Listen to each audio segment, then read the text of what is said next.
Aujourd'hui, le thème que Dieu va nous donner de comprendre est le suivant. La délivrance nécessite obligatoirement le sang. Tu as notamment l'habitude d'entendre le thème délivrance. Mais la véritable définition, peut-être on ne la connaît pas. Alléluia. C'est pourquoi on confond la délivrance à certaines actions. Mais aujourd'hui, nous allons comprendre qu'est-ce que c'est que la délivrance. Et comment on atteint au processus de la délivrance. La délivrance est une action de délivrer. Virgule. De remettre quelque chose entre les mains d'une personne. Avant moi, j'ai confondu la notion de délivrance. Alléluia. Je pensais que quand on dit la délivrance, c'est quand quelqu'un est tombé et qu'on le relève, il est délivré. Nous allons prendre notre Bible, Matthieu 1, à partir du verset 17. Il y a donc 14 générations entre Abraham jusqu'à David. Amen. 14 générations depuis David jusqu'à la déportation de Babylone. Et 14 générations depuis la déportation de Babylone jusqu'à Christ. Alléluia. Nous avons en tout 42 générations depuis Abraham jusqu'à Christ. Nous comprenons que la venue de Christ sur la terre était dans le but de nous apporter la délivrance. La Bible nous dit en Matthieu 1 jusqu'à partir du verset 17, nous parle de 42 générations qui ont marqué un peu l'emprisonnement spirituel des enfants de Dieu. La Bible a dit depuis Abraham, le père de la foi bien sûr, jusqu'à David, des 14 générations. Ma question, est-ce que ce père-là ne connaissait pas Dieu?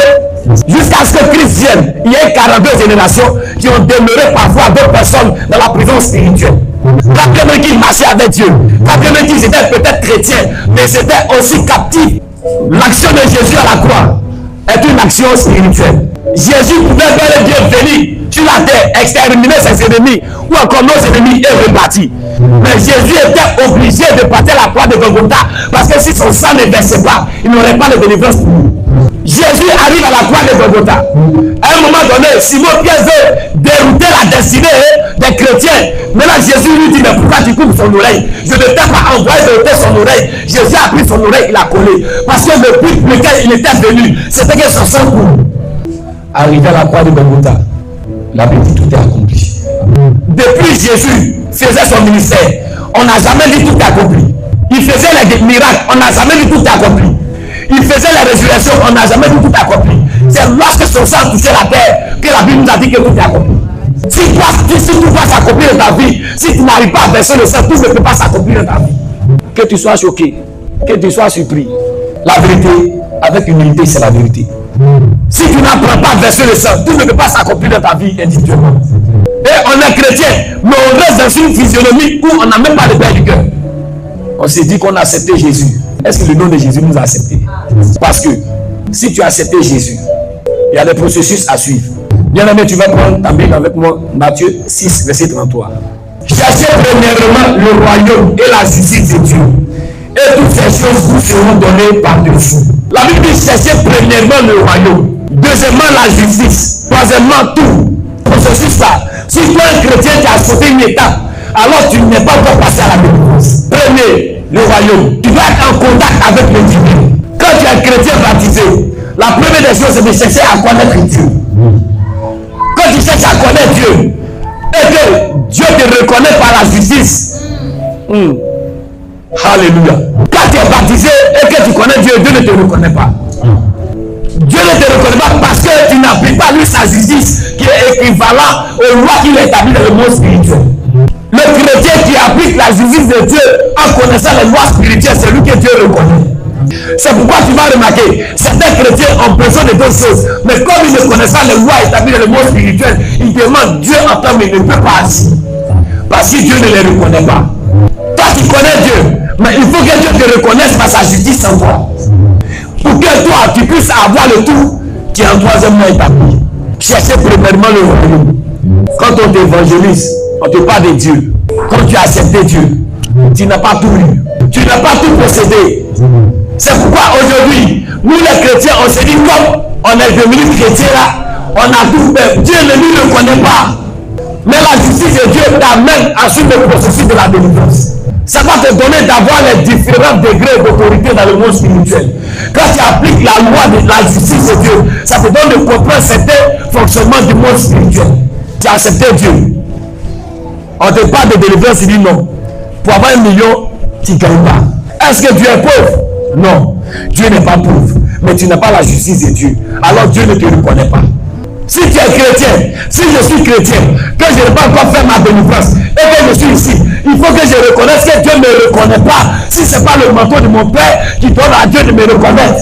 Si on a compris ce fonctionnement de vie chrétienne, on va arrêter de se mettre dans les débats inutiles et faire le processus de notre délivrance. Si tu n'as pas commencé à faire ta délivrance, pour dire non, je vais suivre un processus, pour dire je suis chrétien, ça va chez moi. Le jour, le monde spirituel va se révéler contre ton mariage, contre ta destinée. C'est là que tu vas comprendre qu'il y a aussi les grades dans le monde spirituel. Bien-aimés, qui tombent dans les doctrines de 1932. On dit que quand tu es chrétien, c'est fini. Mais quand on regarde pauvreté de la famille accrochée à ton habit, Jésus n'est pas venu pour nous laisser pauvres. Il est venu laisser des instructions pour ceux qui sont prêts à devenir riches. Si on est chrétien et qu'on se plaît dans notre position, ça va, Dieu ne nous le connaît pas. Dans le domaine où on veut avoir tout. C'est tellement important qu'on ne peut pas débattre.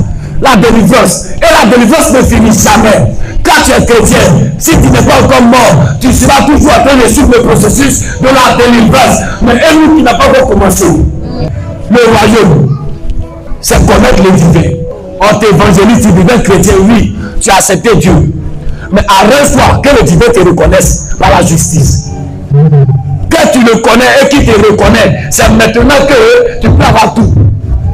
Nous allons entrer maintenant dans le but du sujet. 1 Corinthiens 11, verset 23 à 27. C'est le Seigneur Jésus qui a laissé cette instruction. Il a laissé son corps et son sang comme instruction. Mais son corps qui est symbolisé par le pain et son sang qui est symbolisé par le vin. Jésus sait que un chrétien ne peut pas vivre sans le sang avec lui. Comme son sang est versé à Golgotha, c'est devenu ce que le Saint-Esprit a déjà consommé ça. Qu'est-ce qu'il va faire? Pour laisser héritage à ses enfants chrétiens, il est obligé de métamorphoser son sang en vin. Les chrétiens, quand tu ne lèves pas de ça, ils voient ça comme affaire de fétichisme. Mais Jésus nous l'a dit. Lorsque tu commences à utiliser ce vin en mémoire de Jésus, tu rentres dans les registres spirituels dans le monde à travers, parce qu'il dit, prenez ça en mémoire de moi. Tout ce qui concerne la mémoire, c'est le monde spirituel. Tout ce qui concerne la mémoire, ce sont les données qui sont établies dans le monde spirituel à travers le vin que Jésus a laissé, qui est symbolisé par son sang. La Bible dit, ces jeunes esprits ne sont que par le jeûne et la prière. Et les autres esprits sortent par quoi? Si l'esprit de maladie sort par le jeûne et la prière, la pauvreté ne peut pas sortir par le jeûne et la prière. Quand les chrétiens disent que tout accompli, il ne faut pas de délivrance, mais ils prennent cette scène. C'est la partie là, moi je veux comprendre. Tu dis que tu n'es pas obligé de faire ta délivrance. On n'est pas contre. Mais quand tu dis que non, tu as pris cette scène là. C'est comment? Si tout est accompli, il faut laisser notre scène à nous. Bien aimé, la vie chrétienne, c'est le métier qu'on a. On ne va pas finir d'expliquer jusqu'à la quitter la terre. C'est un métier qui n'a pas fait d'explication. Mais tu dois comprendre que si tu n'as pas suivi le processus de délivrance, le ciel, c'est le royaume des cieux, sa justice, et tout vous sera donné, tu ne peux pas avoir le tout. Tu ne vas même pas donner, tu vois, la vie éternelle, c'est tout. Mais avant d'avoir la vie éternelle, là, tu as 10 ans, tu as 15 ans, si tu as 50 ans à faire encore, imagine les 20 et quelques années là, c'est dans quoi? Ça, c'est pas galère. C'est plaquette de galère. Alléluia. Sortons dans cette mentalité. Ça fait que même nous, les responsables, même, on ne fait pas de processus de délivrance. Donc ça mélange beaucoup de choses. Même les serviteurs de Dieu refusent de suivre le processus de délivrance. Mais pourtant, tu regardes, ils finissent de se marier 2 mois après, ça ne va pas. Si tu n'as pas suivi les délivrances pour maintenir la pauvreté, pour ne pas faire la rue à ta porte, la pauvreté n'a pas besoin de transport.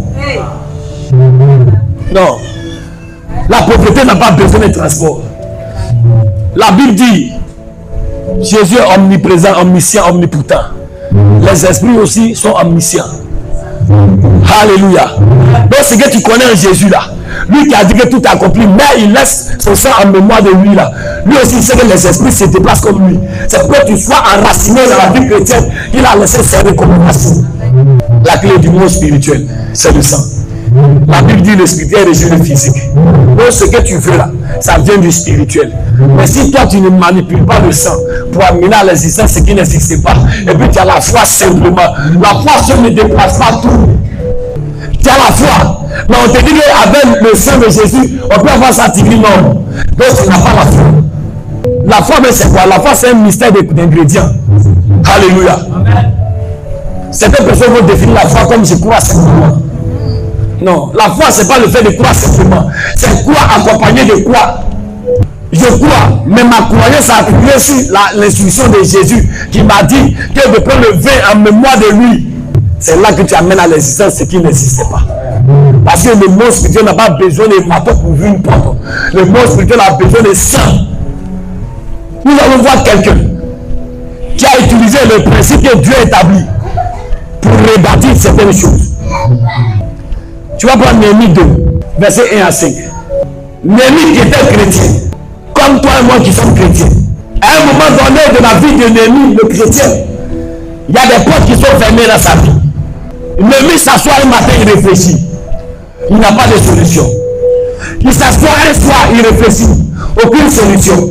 Néhémie devait aussi, parce qu'il n'y a pas de solution à sa requête. Comme toi et moi, nous pensons, ça ne va pas, mais on est chrétien. Ça ne marche pas, mais on est chrétien. Jour et nuit, on prie Dieu, mais on pense.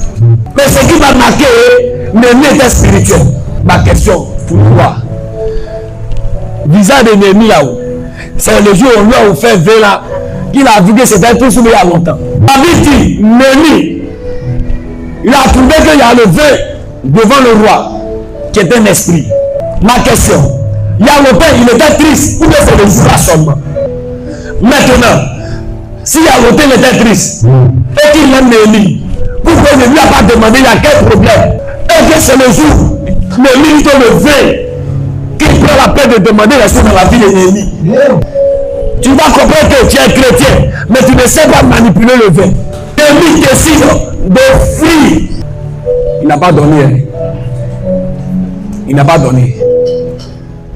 Donner et offrir, c'est deux verbes très différents. Alléluia. Regardez comment le roi est méchant. Le roi me dit, pourquoi as-tu un mauvais visage? Tu n'es pas malade. Et puis après, écoutez, il dit, où bien ses chagrins de cœur? Il veut dire que le lui a gourmet. C'est lorsqu'il a fini de donner le vin. Bon, j'appelle ça le sang, à l'esprit, parce que les rois sont des esprits. Quand l'esprit a fini de consommer le sang, c'est maintenant il va commencer à donner des ordres pour que l'ennemi parte. Pourtant, lorsque le roi donne un ordre dans le monde spirituel, c'est déjà signé. C'est pourquoi Sanballat et Tobia, ils se sont manifestés, mais non pas plus, parce que l'ordre est vérité d'esprit. Je ne suis pas écarté de ce message. Nous tous qui n'avons pas encore fait notre délivrance, nous en faisons partie. Il est nécessairement important qu'on se redevienne humble pour passer à la délivrance. Sinon, on va devenir sorcier dans l'église. Tu as mis là, Dieu béni seulement. Et puis là, comme il marche, mais pourtant il marche bien. Mais c'est l'église que tu es utilisé pour l'église. Tu n'as pas fait ta délivrance sur le processus. Ça va te coûter le sang. Pas ton sang personnel, mais ta sueur ou ton argent qui représente le sang. Ça va te coûter des sacrifices, de priver le sommeil. Ça va te coûter l'argent de nourriture de ta maison que tu vas donner à ton enfant. Mais tu vas couper le feu. Tant que tu ne passes pas à cette mentalité, tu seras chrétien. Mais il y aura deux problèmes. Mais c'est un monsieur qui me plaît.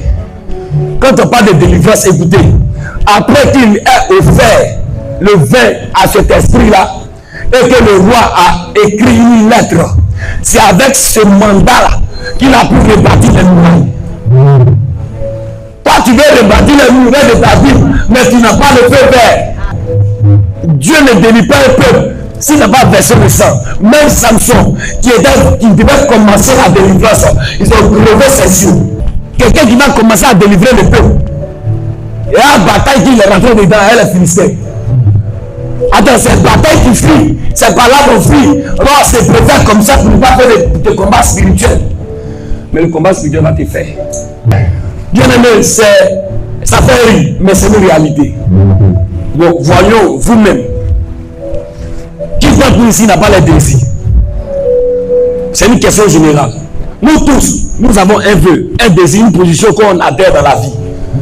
Mais remarquez, ces gens de désirs sont difficiles à voir. Mais c'est bien bizarre, les jours avancent, l'heure avance, l'année augmente. Barbe blanche pousse, on devient vieux, mais on n'arrive pas à obtenir ce qu'on a désiré depuis 10 ans. Avec ça, on joue à la vie chrétienne, on dit qu'on ne doit pas faire la délivrance. D'accord, il y a longtemps, il est le bien-aimé du roi. Mais le roi n'a pas bronché dans sa vie spirituelle, jamais. Jamais. Parce que nous sommes dans un monde donnant. Tu ne sais pas donner, on ne saura pas te délivrer. Il ne faudrait pas qu'on traite les pasteurs, les prophètes de méchants. Non, il y a longtemps ici dans l'église, mais ma vie est la même. Ta vie est la même. Est-ce que tu donnes le sang? Tu ne sais pas donner. Tu veux toujours recevoir. Il y a fort. On va toujours te donner. Mais rassure-toi que ce qu'on te donne ne peut pas te délivrer. Parce que tu donnes qui délivre. Et moi je crois fermement que c'est à cause du sang que Néhémie a donné. Sinon, les vaillants qui étaient avec Néhémie savaient que les murailles étaient en destruction. Si tu crois seulement et que tu apprends à offrir, ta vie va changer. Les responsables, les fidèles et même les serviteurs de Dieu sont toujours dans ce flot-là. Alléluia. Sur 100%, il y a 0,05% des chrétiens qui sont délivrés.